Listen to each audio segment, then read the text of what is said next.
to Max and Mello's Architects of Soul. I'm Max Soul, and we are laying the cornerstone for Season 2, Episode 6. I'm Mello Soul. Today we're honoring the Empress. Indeed, she was an Empress. Gladys Knight. Most people know the voice, but they don't know the blueprint. You can't understand the skyscraper if you don't look at the bedrock. So before American Idol or The Voice, Mello, there was Ted Mack's original amateur hour, just going back a long way. Mm-hmm. And in 1952, a 7-year-old little girl named Gladys Knight traveled from Atlanta, Georgia to New York City to compete. And she sang Too Young, which was a Nat King Cole standard. Yes, Max, it was a blueprint moment. Gladys didn't just sing, but she performed with a technical precision that shocked the audience.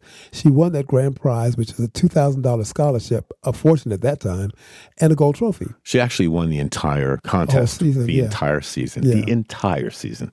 She was badass. And of course, Mel, there are those small, tiny people that have to ruin something for someone else. So there is this heartbreaking detail Gladys often recalls. So when it came time to present the trophy, the other quote, unquote, adult contestants, they were so resentful of being beaten by a child, they actually refused to help her hold the massive life-size award. And Ted Mack himself had to physically step in, physically supporting the trophy so the little girl from Georgia wouldn't drop. Can you believe that? Actually, I can. And this was her first lesson in architectural resentment, Max. Yeah, not her last. You know, Gladys learned early that when your building is taller than everyone else's, people will try to let you fall. Her parents saw this and decided right then that she needed a support structure that would never let her down. Indeed, Mello, and that's family. And family is everything. And this is where we have what we like to call the birthday party breakthrough. So it was September 1952. This is a few months after the win. And the family gathered in Atlanta for her brother Bubba's 10th birthday party. And this is where the new vibe was officially drafted. And I always say everything happens for a reason. There was a mechanical failure. Exactly, Max. The family had a record player providing the music for the party, but in a stroke of architectural fate, yeah, everything happens for a reason. The machine broke down and the party went silent. That's right, Mello. To keep the guests entertained, Gladys' mother, Elizabeth Knight, a brilliant woman, absolutely brilliant, great foresight. She told the kids to get up and sing. So Gladys, Bubba, their sister Brenda, and cousins William and Eleanor Guest stood in the living room and started harmonizing. Man, Elizabeth Knight, she didn't just see kids having fun. She was an architect. She saw a professional ensemble. And she was the general contractor of the group. She sat them down and said, hey, you guys sound better than the records. You're becoming a group. Well, I guess that's settled. I guess that was. Exactly. Right? We're settling this now. The group needed a name that signified they were a unit. I think that's the most important thing. Those parents decided that that kid was not going to be alone. Mm-hmm. And they looked to their cousin James Pip Woods, as he was the only one who truly encouraged them to turn professional and eventually became their first manager. So they took his nickname, Pip, as a badge of honor. It was short, punchy, and modern. Yep, it was the right name at the right time. And it turned them from Gladys and her family into the Pips. It created a brand that was separate from, yet completely supportive of the lead. Man, her parents were the real project managers. They were brilliant. They didn't want to see their daughter grow up to be a lonely child star. So they used that win to form the Pips at that family birthday party. And that's the first lesson here today. Build with family. Gladys wasn't just a singer. She was the CEO of a family startup. By the time they hit that Chitlin circuit, man, they were so tight they could finish each other's sentences musically. But even the perfect foundation gets tested when you walk into a factory. Oh, and we know what factory that was. Yeah, we're going to talk about the Grapevine Wars and Motown's Middle Child right after this. Right, Middle Child, that's right. You're listening to Max and Mello's Architects of Soul. We're going to take a short break, and we will be right back. Don't go nowhere.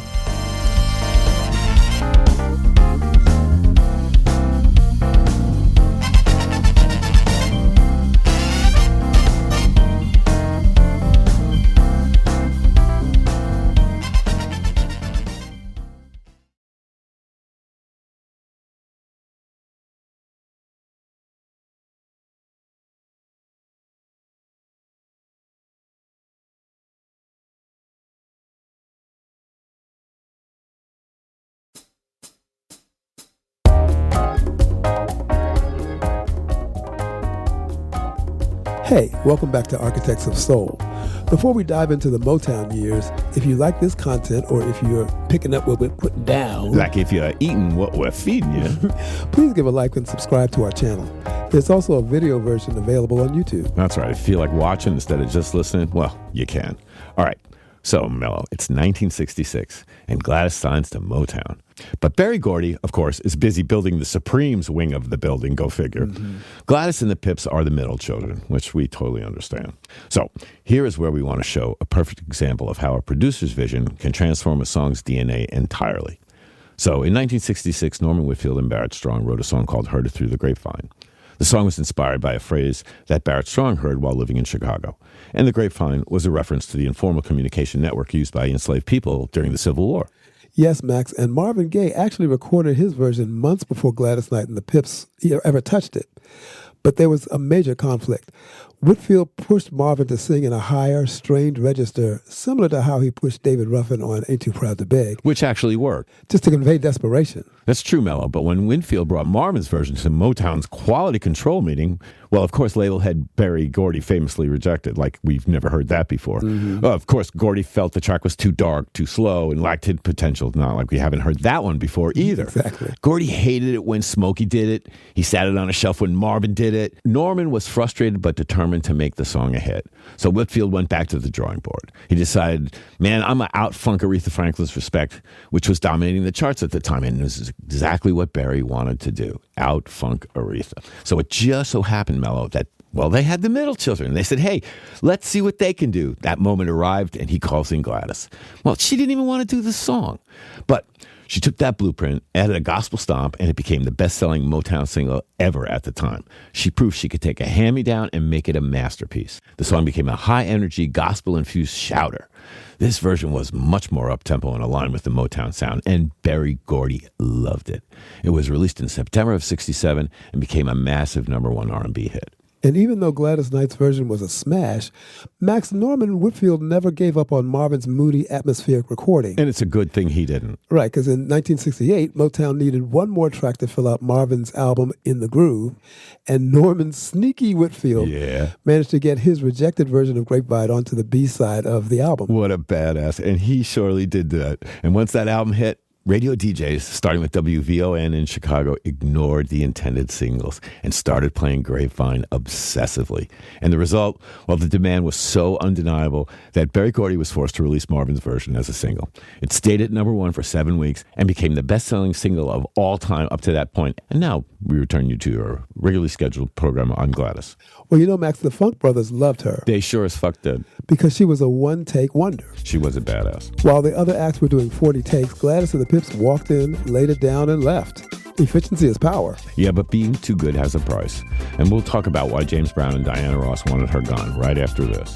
You're listening to Max and Mello's Architects of Soul, and we're talking Gladys Knight. That's right. Stick around, and we'll be right back after this short break.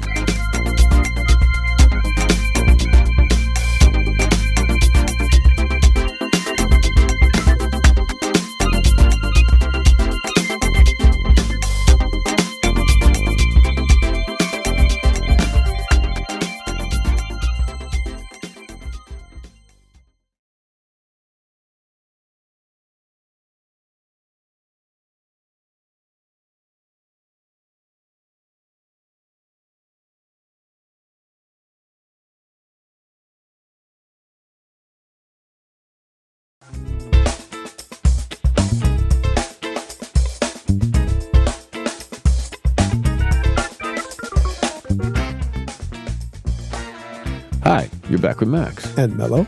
This is the Heart of a Lion segment. Gladys Knight and the Pips operated on a code of ethics that defined their entire career. The stage is sacred and you never, ever hold back. This wasn't about ego, it was about survival, because they were often treated as second tier at Motown. They felt they had to be undeniable just to stay in the building, and we know that about Berry. Now, we covered James Brown in Season 1, the architect of discipline. Right, Max. And how does that string stretch, you may say? How? Well, let me show you. Gladys and the Pips came up on the Chitlin circuit before Motown. They had seen James Brown and Jackie Wilson, artists who would literally collapse from exhaustion rather than give a mediocre show. And this fostered their philosophy, Max. Gladys once said, we didn't know how to do casual. We only knew how to do complete. But on tour in the late 60s, James actually kicked Gladys and the Pips off the bill. Why, you ask? Why? Well, it was because the Pips choreography designed by Charlie Atkins was tighter than the famous Flames. And Gladys's voice was so big, James couldn't follow it. He told his manager, get them off, they're too good. And that is not an isolated incident. This is a study in how a label's architecture can create a pressure cooker that pushes artists to greatness while simultaneously tearing them apart. Now, I don't understand how that could work. Anyway, at Motown, Barry fostered this environment of competition breeds excellence. Another thing I can't really understand. He literally pitted his A-list acts against each other to see who would fight the hardest for the throne. That's nuts. And the most polite of them was the Gladys Knight versus Diana Ross rivalry. This always-on attitude is exactly what caused the friction with Diana Ross. While Supremes relied on glamour, poise, and the look, Gladys and the Pips relied on sweat, precision, and church house power. This was the most polite but pointed rivalry in the building. Gladys Knight was widely considered the superior technical vocalist, while Diana Ross was the ultimate star. Yes, she was. In 1967, Gladys Knight and the Pips were the opening act for the Supremes. Well, how do you like that? Mm-hmm. Well, Gladys was so consistently killing it on stage, receiving standing ovations and multiple encores. That was making the headliners look bad. And in the Berry Gordy pressure cooker, well, that was bad news. And Gladys noticed that the tour managers were starting to shorten their set. So instead of 25 minutes, they're giving 15. Their goal was to keep the audience's energy reserved for the Supremes. How do you like that? Yeah. Well, Gladys wasn't having that, neither were the Pips. So instead of being discouraged, Gladys and the Pips condensed their best showstoppers into that 15 minutes. They performed with such a frantic, high-level intensity that the audience wouldn't let them leave. Yeah, and according to Gladys' autobiography, when Berry Gordy finally pulled them off the tour, he repeatedly told them they were too good for their own good. That sounds like something that Barry would say. It's very Berry Gordy. And Gladys' response wasn't anger. It was a quiet confirmation that they had won the night. Bet. The official reason, of course, was a scheduling conflict, but the unofficial reason, as we all know, is that they were flat out upstaging the queen of Motown. Word. And it didn't stop there. Gladys was also famously frustrated that many songs were screened for Diana Ross first. She felt she was getting the scraps, which is why it was such a victory for her when she turned a scrap like I Heard It Through the Grapevine into a bigger hit than the versions intended for other acts. She sure as shit did, boy. She killed it with that one. Mm-hmm. And the Queen might have had them removed from the Motown Review, but Gladys taught us, if the headliner is scared, guess what? You're doing it right. Don't dim your light to make someone else feel comfortable. If the headliner can't handle your heat, well, that's their blueprint problem, not yours. Mm-hmm. And why does this matter today, you ask? Well, in the age of social media and opening slots for big tours, well, many artists are told to play it safe. Gladys Knight proves that excellence is your best defense. If you outshine the headliner, well, you might lose the tour, but hey, you'll win the fans for life. That's right. And don't forget the Pips, Mack. No, we can't forget the Pips. Right. The Pips weren't background. Bubba, ML, and Edward were the rhythmic engine. They had a philosophy. Even if they were stuck in the back with bad lighting, they were going to outdance every person in the room. And they did. Yo, they sure did. So why should they be any different than Gladys and do their homework just like she did? Well, they did. So during the 60s, Motown reviews, which happened every year, where 10 acts might perform in one night, the Pips would watch other groups from the wings to scout their moves. So if a headlining group did a spin, well, the Pips would go out and do a double spin. Exactly, Max. They believed that if you gave a headliner performance while you were the opening act, the audiences would eventually demand that the roles be swapped. They turned every 20-minute set into a Super Bowl halftime show. They were atmosphere, Max. They were the atmosphere. They truly were. Indeed, they were, Mello. They pioneered vocal choreography using the body to punctuate the story. And for our peers today, this is a good goal. Make the headliner sweat. Give it all you got and then some. So when you leave them wanting more of you. Don't think that won't scare the shit out of the headliner. Yep. Make every performance count, no matter what the style. And in that regard, we're going to go talk about how she took a country plane and turned it into a midnight train right after this. You're kicking it with Max and Mello's Architects of Soul, and we're talking Gladys Knight. That's right. So make our day and stick around.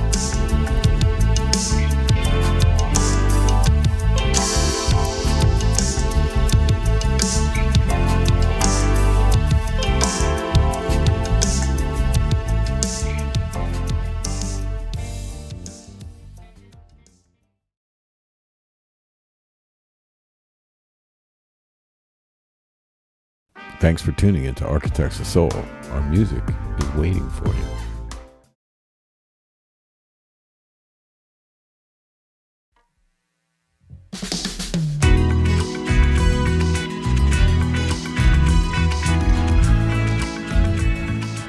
We're back for segment 4. Like and subscribe, y'all. YouTube too. Be there. Check it out. This has been a public service announcement from Max and Mello. All right, Mello, it's 72. Gladys pivots. She finds a country song called Midnight Plain to Houston. It was written for Cissy Houston, who is Whitney's mom, for those who don't know. And as well, she is a wonderful gospel singer. Now, this is all part of a string that starts with a non-Motown songwriter that ends up with a Grammy-winning song and a new chapter for Gladys. The song, Max, Neither One of Us Wants to Be the First to Say Goodbye, which is my favorite Gladys Knight song. It is a beautiful song. I love it too. It's a landmark story because it marks the precise moment that Gladys Knight and the Pips transitioned from a reliable Motown act to global superstars. And it almost didn't happen because of a chance encounter in the hallway. That's right. The song wasn't written by a Motown staffer, but by a Mississippi-born former college quarterback named Jim Weatherly. And Weatherly was a country pop songwriter who specialized in polite heartbreak. He recorded his own version first, but it went nowhere. And his publisher, Sonny Limbo, who was based out of Atlanta and was working with Cissy Houston at the time, well, as we said, Cissy, aside from being Whitney Houston's mom, was a powerhouse session singer and a gospel legend. And she was looking for a solo pop crossover hit.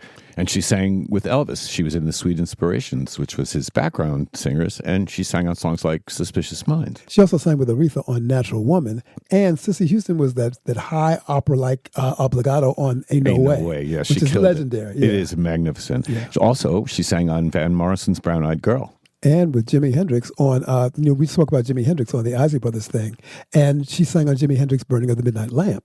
That's correct. And don't forget she sang on Dusty Springfield's Son of a Preacher Man. And with Paul Simon on Mother and Child Reunion. And who could forget that? And of course, we did say before, she's a gospel legend. Oh, yeah. Till the day she died, she was still a gospel great. And now, back to the story and Sonny Limbo. Sonny played her Weatherly's demo of the song, and she loved it, and she recorded Midnight Plane to Houston, only she changed it. Yeah, well, Cissy loved the melody, but she had two major issues with the lyrics that changed music history. Truly changed history. Yeah, first she told Sonny Limbo, my people don't take planes to Houston. Gotta love that. They take trains. You gotta love that. Trains are more soulful and in class with the narrative of the song better. So then she said, well, since she was from the East Coast and felt Georgia sounds better and felt more down home than Texas. Well, of course. Right, and of course Jim Weatherly gave them permission to change the title, and Cissy Houston recorded Midnight Train to Georgia in 1972. And they put that out. So he actually wrote 3 songs for Gladys, including Best Thing That Ever Happened to Me and Peaceful Waters Flow, along with Midnight Train to Georgia. But right now we're getting ahead of ourselves. So it's 72, and they're still at Motown, and they're feeling really rejected, often playing second fiddle to the Temptations and Diana Ross, which, of course, we already know how that was working out. So they'd already decided to leave and sign with Buddha Records. And knowing they were leaving Motown, finally decided to put them in the studio with Joe Porter to record Neither One of Us. It was recorded in late 72 in one of their final obligations to the label. Now, here's the thing. They're going to Buddha Records, and Buddha knows that this song is about to come out. So they're pushing this song. And the reason they're pushing this song is because they know that when she gets to Buddha Records and they put out Midnight Train to Georgia, that song is going to fly because Neither One of Us won a Grammy. No shit. And Motown released the song in early 1973, Max, just as the group was literally packing their bags for their new label. And guess what? The song became a massive crossover hit, reaching number 2 on the Billboard Hot 100, as well as number 1 on the Soul chart. Had a lot to do with Buddha sticking their nose in and helping Motown push that song without Motown even knowing. And the irony, Mello, it became the group's biggest hit for Motown. And after they had already left the building, right?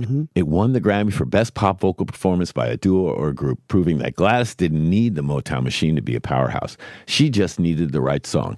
And you know, where she heard that song was when she was in the offices of Motown in L.A. So she's walking down the hallway and she hears the song.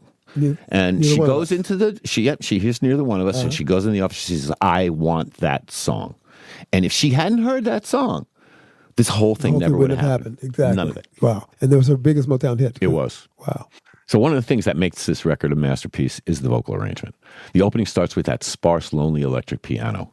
You know, the Gladys delivers one of the most restrained adult vocals in soul history. There's no screaming. It's all in the breath and the phrasing and the pips. Their oohs and ahs, they act like a Greek chorus, mirroring the inner dialogue of the couple's hesitation. Funny how little changes make the difference.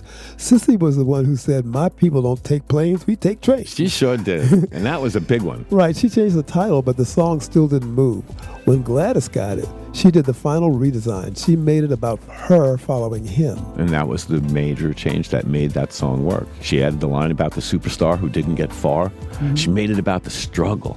And the Pips, they built that choo-choo vocal architecture on the fly, and they turned that country ballad into a soul cathedral. Holy shit. Yeah, she was brave enough to sue Motown for royalties and walk away to Buddha Records. She walked out with a #1 hit, Neither One of Us, still ringing, and she owned her freedom. That's right. And we're going to wrap up with her business empire and our final thoughts next. Stick around. Yeah, you're listening to Max and Mello's Architects of Soul. We'll be right back.